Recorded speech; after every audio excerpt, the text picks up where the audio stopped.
La corruption constitue la plus connue et l'une des plus anciennes infractions d'atteinte à la probité, puisqu'elle existait déjà au moment de la première rédaction du Code pénal en 1810. Il s'agit en réalité de plusieurs infractions, réprimant des comportements similaires. Le fait, pour une personne investie d'un pouvoir public, d'en abuser parce qu'elle a reçu de celui qui la sollicitait un avantage illicite. La corruption suppose donc l'interaction de deux personnes.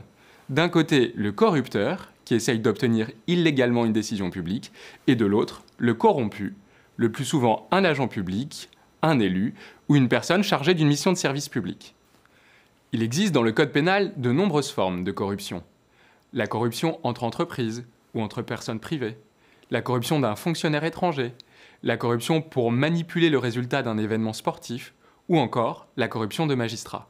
Dans le cadre de ce cours, nous nous concentrerons sur la corruption d'une personne exerçant une fonction publique en France, c'est-à-dire principalement les infractions définies aux articles 432-11, 433-1 et 435-1 du Code pénal. L'infraction de corruption, dans sa rédaction actuelle, est issue d'un processus d'élargissement continu qui a conduit à inclure de plus en plus de personnes et de comportements dans sa définition.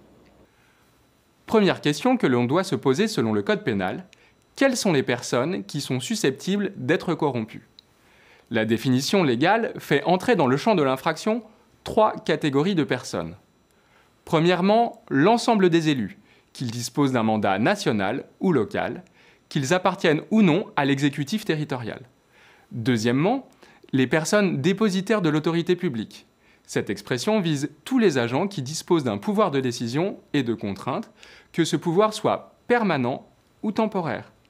En pratique, sont inclus dans cette définition la plupart des agents de l'État et des collectivités territoriales, comme par exemple le directeur général d'une mairie, un employé de la collectivité ou un policier municipal, mais également un préfet, un agent hospitalier ou un militaire. Troisièmement, les personnes chargées d'une mission de service public.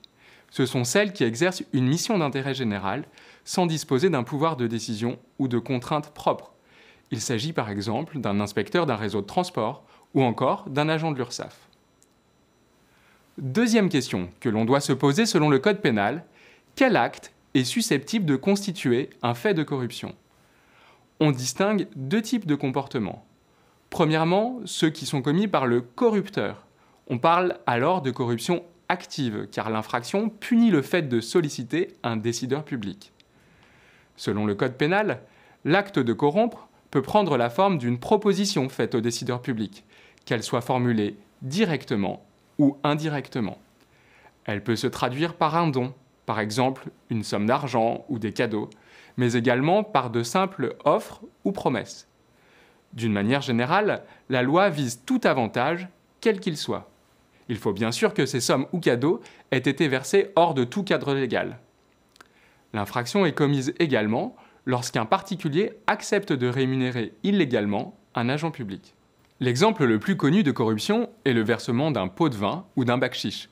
Mais il en existe bien d'autres formes. Par exemple, le fait pour une entreprise de bâtiment d'effectuer des travaux gratuitement au domicile d'un fonctionnaire susceptible de l'informer sur un marché public constitue également de la corruption active, car il s'agit d'une forme de cadeau. Second type d'acte, ceux qui sont commis, cette fois, par le décideur public. On parle dans ce cas de corruption passive. La corruption peut alors viser n'importe quel acte que le décideur accomplit grâce à sa fonction, qu'il s'agisse d'un comportement positif ou d'une abstention. Peu importe qu'il soit récompensé illégalement pour une décision qu'il a déjà prise, ou qu'on le sollicite pour qu'il prenne une décision à venir. La décision peut ainsi intervenir dans tous les domaines de la vie publique. Par exemple, l'octroi d'une subvention ou d'une autorisation d'urbanisme indu, l'attribution d'un logement social ou d'un marché public contre rémunération, une nomination de complaisance ou l'absence de réclamation par la collectivité d'une créance. Corruption active et corruption passive constituent des infractions distinctes. Un fonctionnaire peut ainsi être poursuivi pour corruption passive quand bien même le corrupteur n'a pas été retrouvé. Le Code pénal prévoit des peines adaptées pour chaque type de corruption. Par exemple, le fait pour un agent public français d'accepter un pot de vin est puni de 10 ans d'emprisonnement et d'une amende d'1 million d'euros, dont le montant peut même être porté au double du produit que l'agent a retiré de l'infraction. Les peines sont identiques pour le corrupteur. Le tribunal peut également prononcer des peines complémentaires, comme l'inéligibilité pour un élu. En résumé, il n'existe pas une infraction, mais plusieurs infractions de corruption. Elles consistent le plus souvent à offrir une rémunération ou tout autre avantage à un décideur public pour qu'il prenne un acte ou une décision liée à sa fonction. On parle alors de corruption active. Si cet élu ou agent accepte cette proposition, il commet alors également un acte de corruption. On parle alors de corruption passive.